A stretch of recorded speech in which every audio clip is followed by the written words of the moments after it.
أعوذ بالله من الشيطان الرجيم بسم الله الرحمن الرحيم الحمد لله رب العالمين والصلاة والسلام على أشرف الأنبياء والمرسلين سيدنا ومولانا أبي القاسم المصطفى محمد اللهم صل على محمد وآل محمد وعلى أهل بيته الطيبين الطاهرين ولعنة الله على أعدائهم إلى يوم الدين. I send my condolences to brothers and sisters for the coming of Fatimiyya, a time period where we remember Lady Fatima Zahra, the daughter of the Holy Prophet of Islam, and we remember her speech and what she said and what she did in Medina. We will be talking about Fadak sermon, inshallah, and talking about the origin of how Allah created us. And we're talking about the purpose of creation and also the destination, the hereafter. Fatimiyya is a time period for us because many of us have needs and we have things to do dua for, especially during this time period that we have. Many of us have family members that are sick or friends that are sick. And there is much bala and calamity throughout the world. Therefore, we are in need of dua and we are in need especially of tawassul to Lady Fatima Zahra. So my recommendations to you, brothers and sisters, is that do whatever you can to remember Lady Fatima and to get, inshallah, because of her honor, may Allah grant you and you, inshallah, get the hawa'ij and du'as and the answer of the du'as that you have. And not to get something small during Fatimiyya. Fatimiyya is a time period where we get big things, inshallah, because we only have one chance to live, and we'll talk about that today.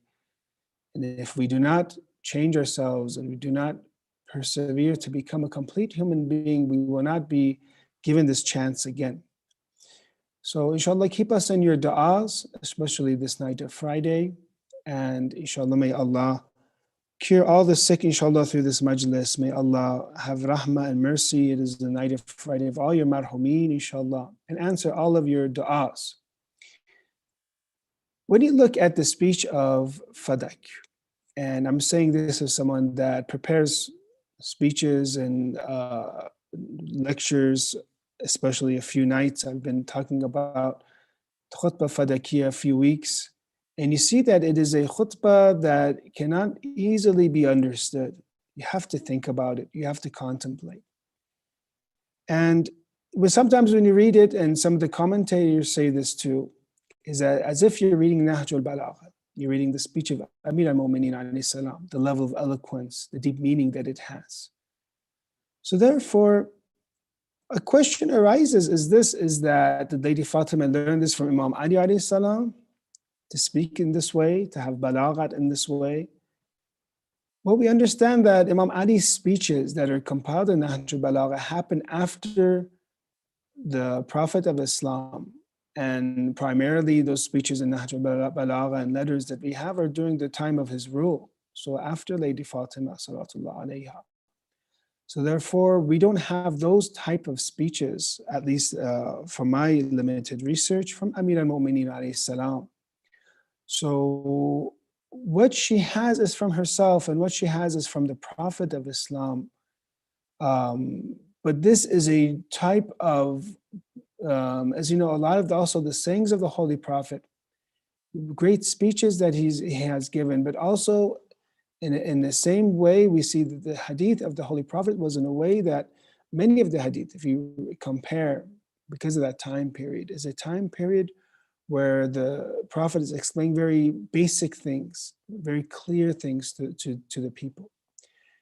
Of course, the Prophet of Islam is unparalleled when it comes to eloquence and speech.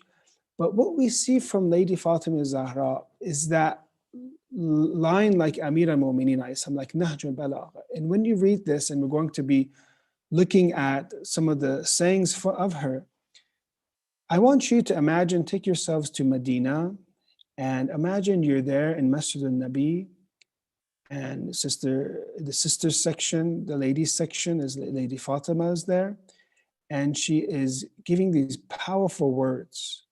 So after the first part of the khutbah was about being grateful. The second part of the khutbah was about Tawheed and the oneness of God, and how in the madhab of Ahlul Bayt alayhi salam, this school of thought, it is a school of thought of that Tawheed is pure and there's ikhlas in Tawheed, that it is not in any way polluted by man's thoughts or from fake hadith. It is true Tawheed, a Tawheed that Allah says, Laysa kamithlihi shay. Nothing is like him. So after this, Lady Fatima begins very deep philosophical statements. And this is at a time where her rights are usurped. And they are threatening Amir al-Mu'mineen alayhi salam. And this is what she says, ابتدأ الأشياء لا من شيء كان قبلها.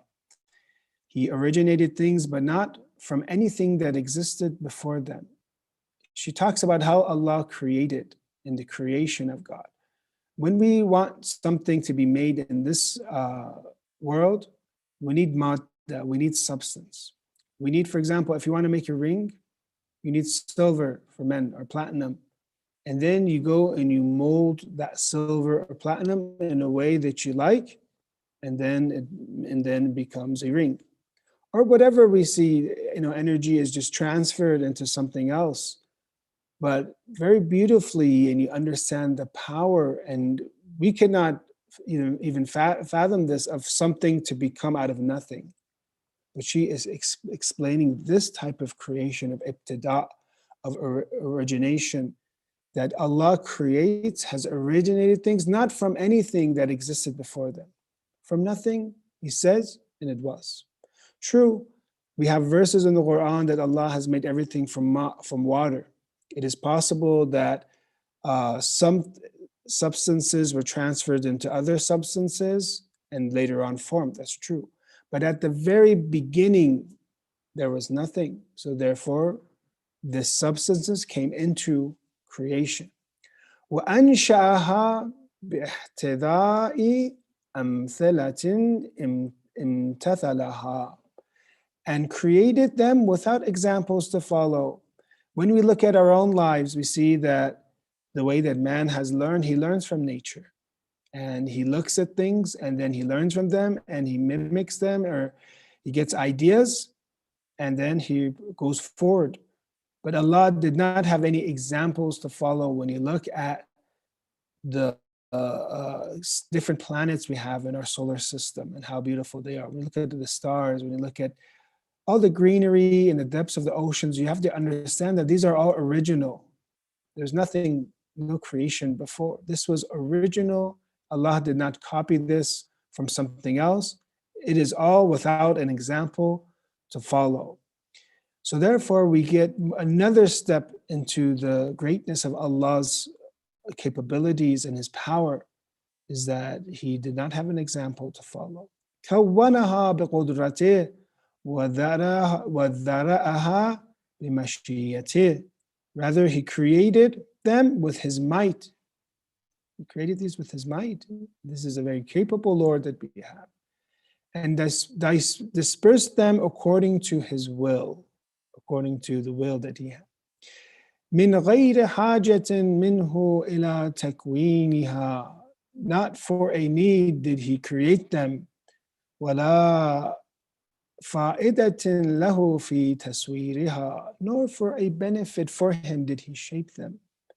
When He created, Allah does not have any need in creation. He is ghani. His creation is faqir, is in need. A lot of times, brothers and sisters, we think that Allah needs our worship. We think that Allah needs us. Unfortunately, that might come in our minds. What would happen if nobody worshipped Allah? Nothing. Allah does not need our worship. We follow and worship Allah because this is how we become complete, and that He wants us to become complete.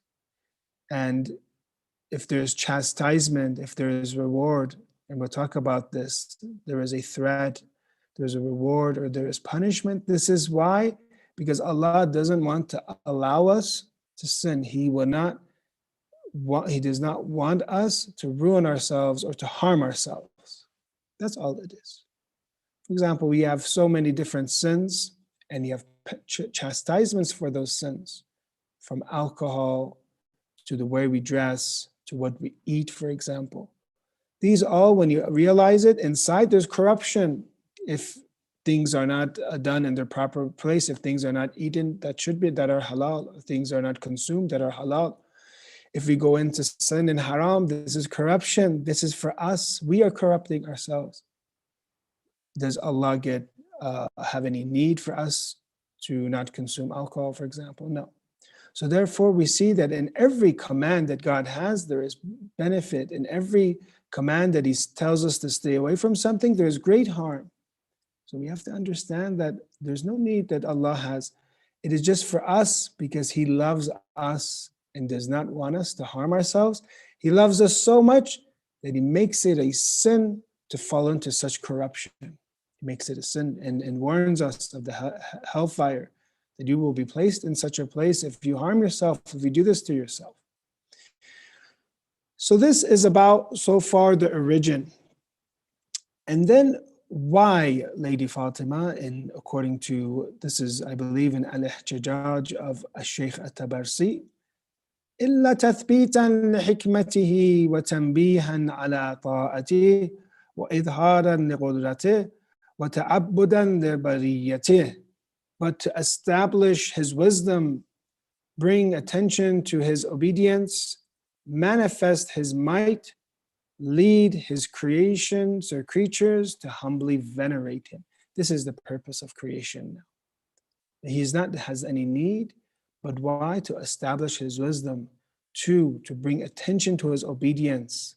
So He has created all of this. So we say we have a powerful Lord, and we submit to Him and manifest His might, so that He can show His power, so that we can understand and become humble when it comes. And so when you see power, qudrate, you see it afterwards, because you worship and you're in awe of, and you have humility towards a being that is all powerful.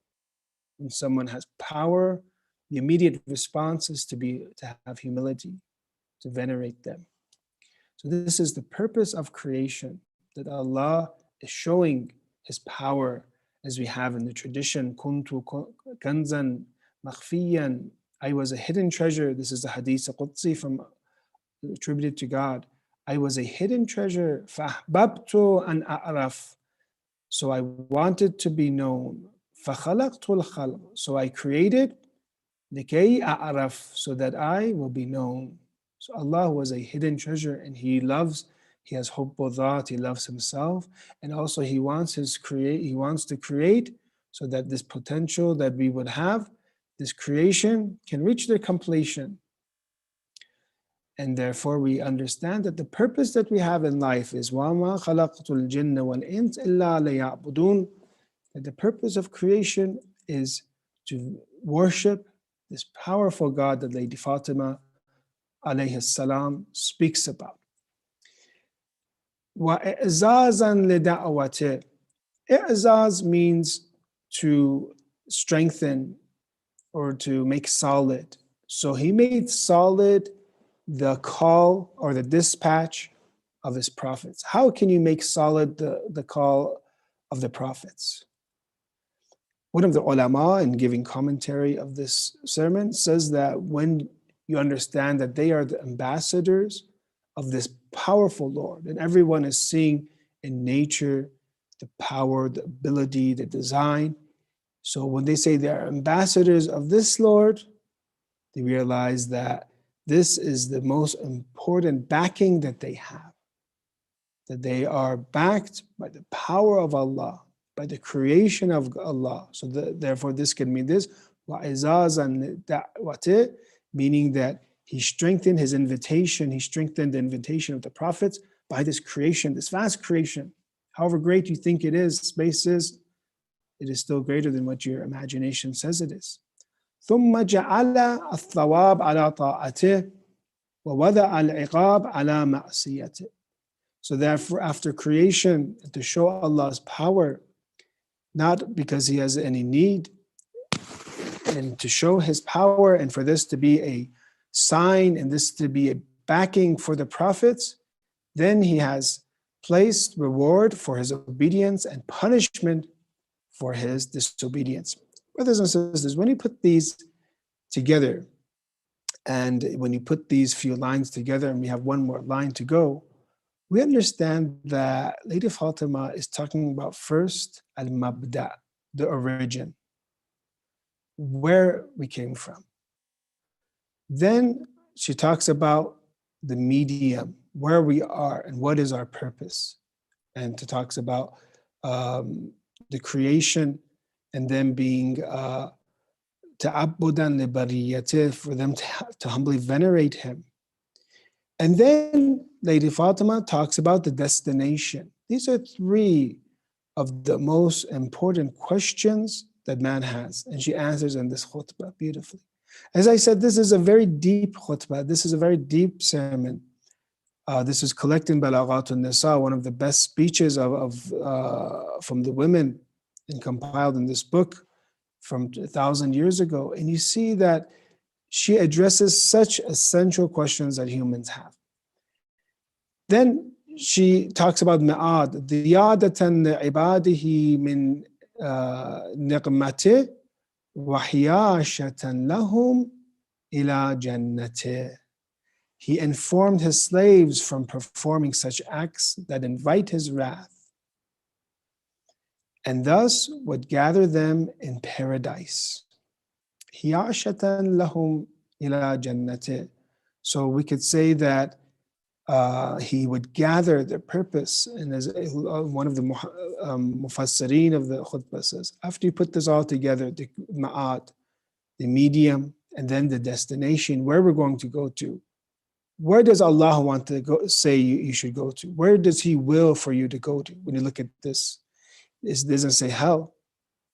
It says, وَحْيَاشَةً لَهُمْ إِلَى جَنَّتِهِ, so that they can be gathered in His paradise. So all of this origin and medium, all of it, there's a destination for it. And therefore the destination of all of this, what Allah wants, is for everyone to go to heaven. As if to say this, God wants us to go to heaven. His choice, His irada, tashri'iyah here, not takwiniyah. His will from us, what He wants, but because He has given us free will, He can't force us into heaven. But His choice is that you go to heaven. But our choice in some is that they choose hell. So therefore you don't say that Allah, His choice is for us to go to hell, that we take ourselves to hell. We take ourselves to chastisement. How beautifully Lady Fatima talks about the final destination here, that at the end, from this lifetime that we have, 50 years, 70 years, 80 years, some less, some more, at the end, the final purpose of all of creation, the medium, is this real life, and to be gathered in His heaven. And even those that are in heaven, He wills not only a small level for them, He wills for them the highest of levels. He wants you to reach the highest, closest proximity to Him. So even if someone goes into heaven, but His will was for you to go into the top, best, the closest place to God. So this is the will of God. And how beautifully, imagine at such a time period, she talks about these very important three questions that everyone has. Min ayn, where did we come from? The origin. And we understand He created us without substance. And then we understand fi ayn, where are we now? What is the medium? Where are we now? And she talked about where we are. We're in the stage of ubudiyyah, the stage of worshiping Allah, being a slave of God. Then ila ayn, until where? Where will we go? Where we go? Hiyashatan lahum ila jannatih. And thus we'll gather them in paradise. This is the destination. Brothers and sisters, imagine if somebody was unconscious, if somebody, God forbid, were to get into an accident and someone were to hit them, and they're in the hospital, they wake up, they're unconscious, and they wake up. What is the first question they ask? They ask, where am I? Where am I? They would say, You're in the hospital right now. You're in the hospital. Then they'll think a little bit and say, why am I in the hospital? What happened? Let's say, got hit, you're in an accident. And then they'll say, then when am I going to leave? When am I going to leave this hospital? They'll say, in a few days or tomorrow, or whatever, you'll be dispatched or you'll be discharged. So we understand this is our primary questions that Lady Fatima is addressing in Khutbah Fadakiyah. Questions that, unfortunately, because of our nafs, because of our lower desires, or because of our lack of intellection and our weak intellect that we have, that we don't ponder and think about these things. So Fatimiyya is a time period for us to benefit from this speech. Ask ourselves this question: where did I come from? I came from nothing. Allah gave me my existence, and He is sustaining my existence for me. Therefore, inna lillah, we belong to Him. We belong to Him. Even the children we have, the most closest things that you can possibly think, even them, they are Allah's. They are trust for us. They belong to Him. Everything belongs to Him.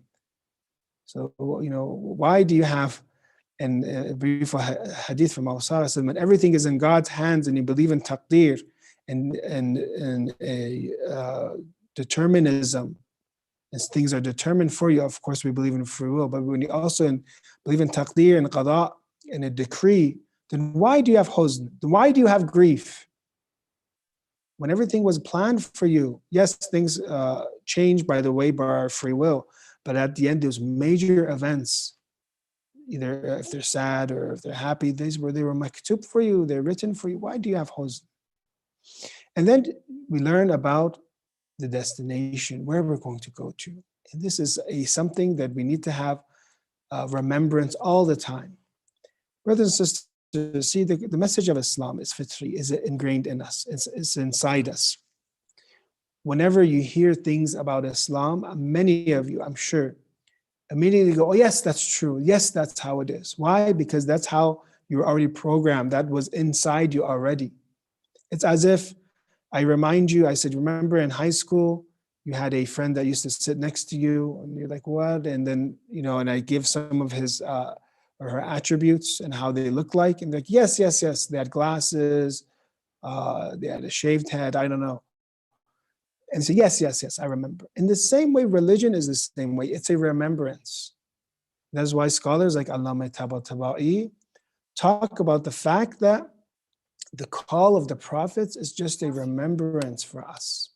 So when I talk to you about Allah and laysa kamithlihi shay, nothing is like Him, and a powerful Lord that created not from learning from another type of creation and creating without substance, a powerful Lord, you say, yes, yes, yes, yes, yes, I remember now.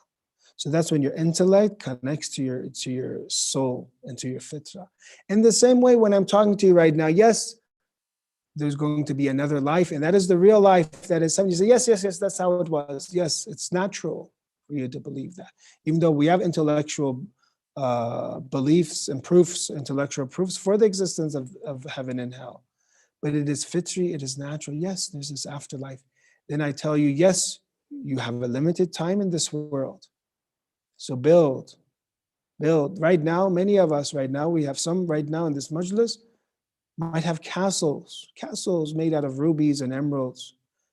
Maybe someone like me, I don't even know what's going to happen to me. Do I have a little small home in heaven, or do I have a huge castle in hell? I don't know. Really, I don't know. But some here, if you really think about it, if you open the veils, you would see right now what we have all built for ourselves.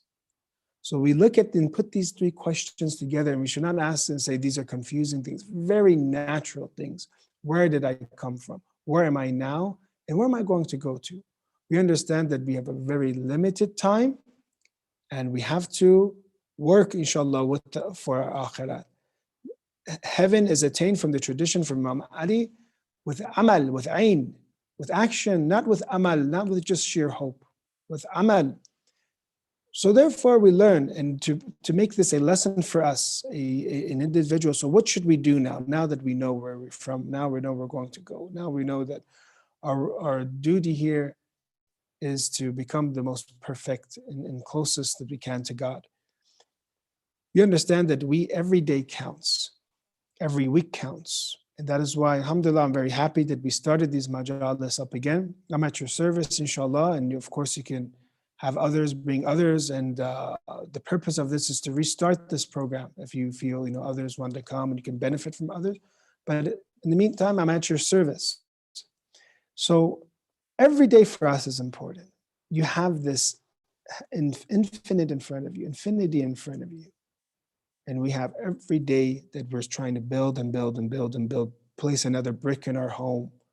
I don't know, do some flooring, do some decorations in your nice home, inshallah. But you see from the Quran, when you look at people like Ashab al-Kahf, the companions of the cave, they were those that wanted high levels of guidance. There were those that wanted this high level of proximity to God. They understood where they're from, where they are now, and where's the destination. That is why in some of the traditions we have that such a high status that they will be brought back from the grave and they will be the companions of Imam Mahdi. They have such a status, the Ashab al-Kahf. The Quran talks about them in Surah Al-Kahf, إِنَّهُمْ فِتْيَةٌ آمَنُوا بِرَبِّهِمْ وَزِدْنَاهُمْ هُدًى. Indeed, they were youths who believed in their Lord, and we increased them in guidance. We gave them a higher level of guidance. This is the problem that we have. I think that once we have Islam and once we have spirituality, that's it. I'm just going to just manage and not collapse and not fall, just hold this weight and then I'll enter heaven. But that's the problem. The problem is that we were designed that every day for us should be an improvement. In this 70 years Allah has created, it's not that, in year 69, day 364, suddenly you reach high levels of spirituality. No, it's a design that slowly and slowly, especially when we're young. I'm not young anymore, especially when we were young, to take advantage of this and want a higher level of guidance, want higher levels of spiritual. How is this performed? By such majalis, by attending such majalis, having your friends and building a community, and remembering Lady Zahra and crying for Lady Zahra. What other way do we have to be saved than the Ahlul Bayt alayhimus salam? So we see in the Quran, Ashab al-Kahf, they wanted higher guidance. They wanted Allah. They weren't happy with the society that they had or what was going on, and they wanted more. And that is what we look at. We look at the traditions from the Imam alayhi salam. Ala qadr niyyah takun min Allah al-atiyah. How beautiful in uyun al-hikam we see in the tradition. Upon the level of intention of how much you want, min Allah al-atiyah, Allah will grant you. Allahu Akbar. However much you want. You want to be a companion, the best companion of Imam Mahdi. You have to first want this, and then Allah will give it to you. As we said, heaven is for those that want heaven. Those that want to go to hell, they will go to hell, because that is the natural inclination they have. After that soul is full of sin, they're inclined towards such things. Imam Sadiq alayhi salam, how beautifully, because we have such a limited amount of time in this world, and I'm telling this to myself, inshallah, to next Thursday, think of these things. Where am I from? Where am I going to go to? Look how beautifully Lady Fatima, in such a time period, is explaining the purpose of creation. Man istawa yawmahu fahuwa maghboon. Whoever 2 days are equal to another, he is maghboon, he is cheated. You cannot buy time back. You can get money back. You can go get a refund, or you could go make some more money. You work a little bit harder, maybe you can make that money back up. But you cannot buy time back. Whoever whose 2 days are equal, this is the strategy the Ahlul Bayt are giving us. This is the line that they're giving us. The 2 days should not equal to one another. Every day you go up, up, up, up. And then after a year you say, wow, mashallah. It's like, when you go on a hike, when you go hiking and climbing a mountain, each step you go, you look down, and then after a while, wow, look how high I became, how elevated, I went. وَمَنْ كَانَ آخِرُ يَوْمَيْ شَرَّهُمَا فَهُوَ مَلْعُونٌ. And whoever goes down and descends from those 2 days, then he is maghboon. So he is mal'un, he is cursed. In another way, either if you're not excelling, if you're not increasing, either you're maghboon, you're cheated, you gave your life and you got nothing in return. That's a person that gets cheated. Or you're mal'oon, or you're cursed because you gave your time, that entire capital that you had, your worth, your life, and you bought fire. So we see how dangerous this is for us. Inshallah, we can learn from Lady Fatima Zahra salawatullah alayha, how beautifully in this khutbah she talks about how things originated, al-ibtida al-ashya, and how she talks about how he has not created them for himself, so that he has created us to bring attention so that we can see. When you see creation, you should think of God's obedience. When you go to nature, when you go to and you see space and the beautiful sky, you come to God's obedience and you learn, and you think about his might, and at the end, so that he can take, inshallah, us and gather us, inshallah, and going to this destination, and that this will come from our hard work. When Satan wants to cause someone to become misguided, what does he do? Slowly and slowly chips them away. Slowly and slowly, he says, encourages them to forget this, wajib thing, or this mustahab thing, now one sin, now, or those group of people, you can hang out with them, it's fine. And then slowly and slowly you see that taqwa that you had, that you were away from all sin, it's gone. You committed one sin, then two sins, then three sins, and it becomes a part of your soul, becomes a part of your ruh, in your spirit. And then the hadith says, then the punishment comes. Then, because these ideologies and this belief that we have in Islam is a pure belief. It cannot be in a heart that's full of sin. So therefore, there resides wilayat of Amir al-Mu'mineen, but those sins exist too. That corruption exists. Slowly they start doubting imamat and wilayat, as the tradition has. Then slowly they start doubting nubuwwah. Slowly they start doubting the existence of God, and they will become doomed at the end. So we look and we see that we have these two aspects to worry about. One is our intellectual proofs, to live and to think about where we're from, where we're going, and where we are now. And at the same time, for us, these beliefs to be accepted in the heart and spirit, our spirit has to be pure. And when shaitan wants to deceive us, he makes this heart impure, then in the end, it causes disbelief. Inshallah, Allah will grant us salvation, inshallah, will save us, inshallah, from the hellfire. Inshallah, Allah will give us the opportunity to, inshallah, serve Ahlul Bayt alayhim salam, because we need this light, we need this nur. May Allah, inshallah, give us shafa'at Lady Zahra. May Allah, inshallah, give us ziyarat of Lady Zahra and her father, inshallah. And may Allah accept this majalis from us. When you look at Lady Fatima and you look at Fatimiyya, there are two ways to look at Fatimiyya. One way is when it comes to the calamities and the bala that happen.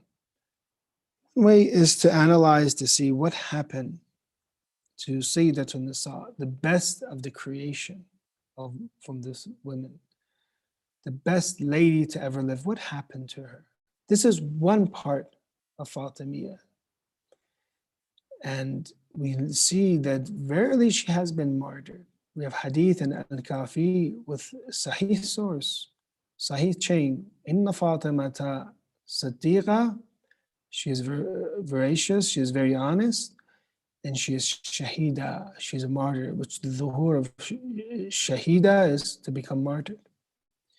But then we look, is this the only evidence we have in our books of history? One of the ulama, he gathered this evidence and put it together and said that we have 33 sources, Shia and Sunni sources, 33 sources that her house was burned. So this is one part of Fatima, that dhulm and oppression they did to the best lady that ever lived in this world.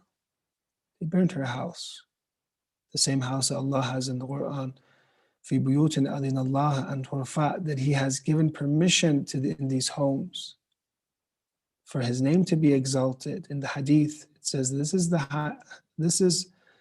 house of guidance, this house that they came and they set fire. Then we have 64 sources that she was hit in a way that she would cover her hair, her face from Amir al-Mu'mineen, from her husband. You know, they don't have to wear a scarf. A lady does not wear a scarf in front of her husband. But what did they do to Lady Fatima that she would wear a scarf in front of her husband? Then we have two sources that her eyes were injured. Inshallah, these are not true. We wish that these were not true, that the humanity would not be so evil. Imagine the best of creation, the best of the creation of woman, come and they injured her eyes. 24 sources say that her ribs were broken. 24 sources we have. Imagine that 1 month or those few weeks from the attacks or the attack until her martyrdom, how difficult it is each time she wanted to inhale and exhale, and how she's suffering, she's in pain, and her children are watching her mother, and her mother cannot help and do those chores of the house anymore. Imam Hassan and Imam Hussein and Lady Zainab and Kulthum, they're all sad, watching their mother slowly and slowly during this 1 month or few weeks, slowly and slowly go towards her death. 34 sources that she was martyred. 74 narrations about Muhsin, that her son was miscarried, from Shia and Sunni sources. But is this all of Fatimiyya? This is, yes, one of the saddest parts. But the core bala that happened in Fatimiyya is that derailment, misguidance that happened, and that now today we are still suffering because of this misguidance. That Amir al-Mu'mineen was set aside, the Imam that would have turned the world into a beautiful place, and the world would not have to suffer like this. And that we see how beautifully Ayatollah Qarawi Asfahani explains this for us. He explains the musibat, this second side of the musibat of Fatimiyya that's going to start other balas, that's going to start Karbala, that's going to cause the martyrdoms of the other Imams from the Bani Umayyad, the Bani Abbas, until the occultation of the Imam. This is the core of Fatimiyya, the misguidance of the Ummah of the Prophet of Islam. He says beautifully in this poetry, فَمَا رَمَا إِذْ رَمَا هَرْمَلَا. It was not Harmala that shot an arrow. He was an arif, he was a philosopher, Isfahani. It was an marja taqleed. It was not Harmala that shot an arrow.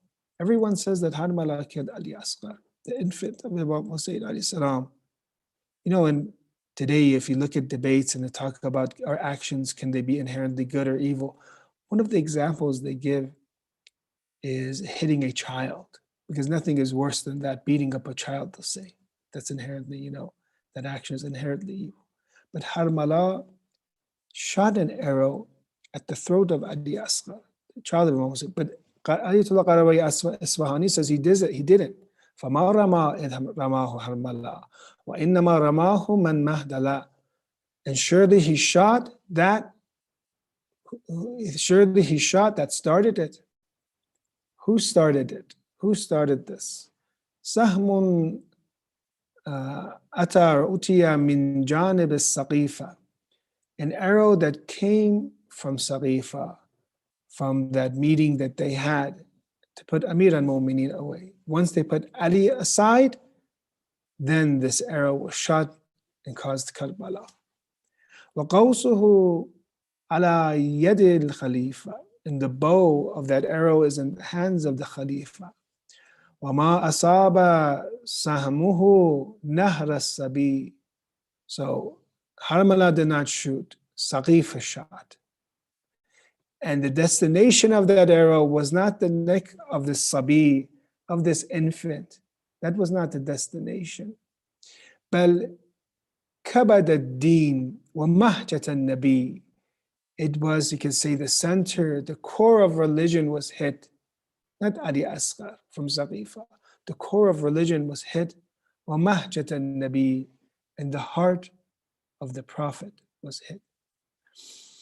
And then he continues later on in this poetry, this beautiful poetry he has for Lady Zahra. Inshallah, we'll be benefiting from Brother Falahati, inshallah. And he mentions, he says, وَلَسْتُ أَدْرِي خَبَرَ الْمِسْمَارِ. No, I cannot tell the news, the event of the nail. I cannot tell you what happened in that of the news of the event, the nail, that when they opened the door of Lady Fatima Zahra, the nail was crushed inside her holy body. He says, I cannot tell you what happened in the poetry. وَلَسْتُ أَدْرِي. I don't know خَبَرَ الْمِسْمَارِ. I do not know what happened, the news of the nail. سَلْ صَدْرَهَا خَزَانَةَ الْأَسْرَارِ. Ask from the treasury of the secrets of Allah, that chest that was his. Ask that chest that was full of ilham and was full of the information of the angels that they gave to Lady Fatima.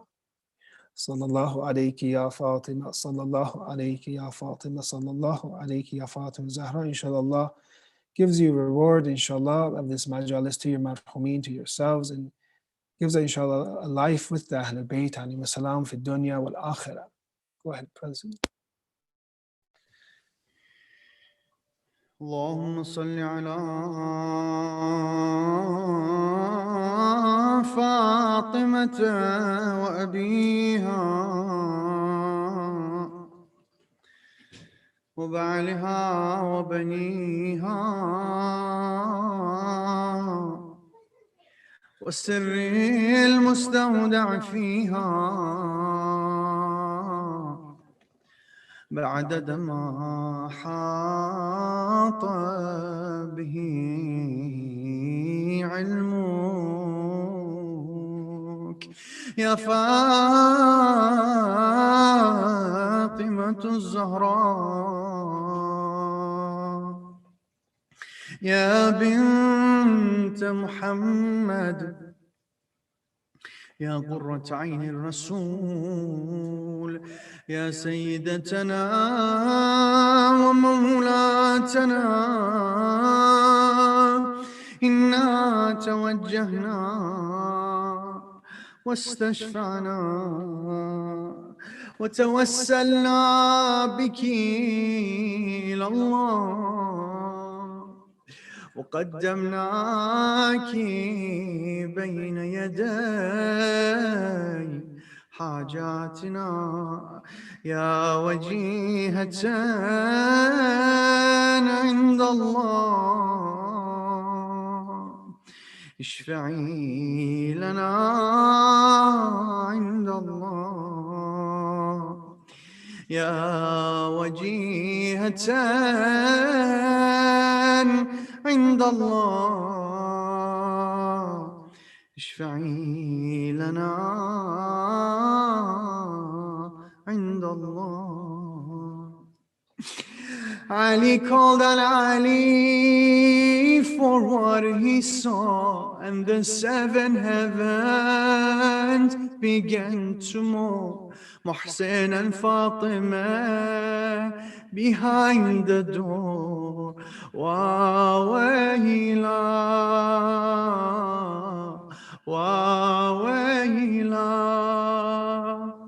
Ali called on Ali for what he saw, and the seven heavens began to move. Muhsin and Fatima behind the door. Wa wayla, wa wayla.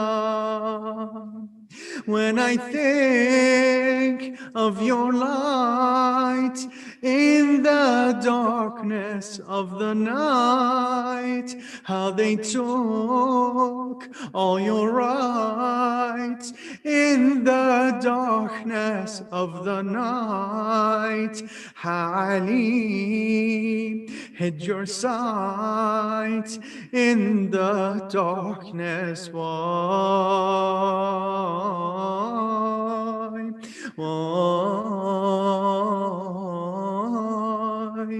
The door to heaven's door is behind the door. Light of the universe burns, but it's no more. The door to heaven's door is behind the door. Light of the universe burns, but it's no more. Salam, Ya Zahra.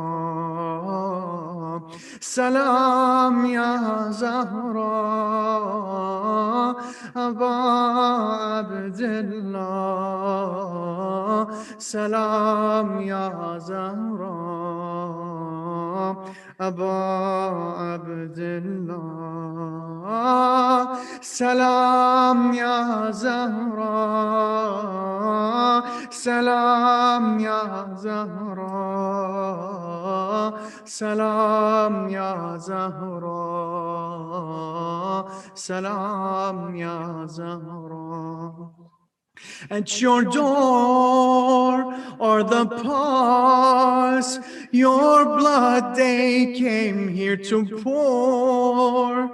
At your door is a war, your home they came here to torch. And they knew Fatima is behind the door.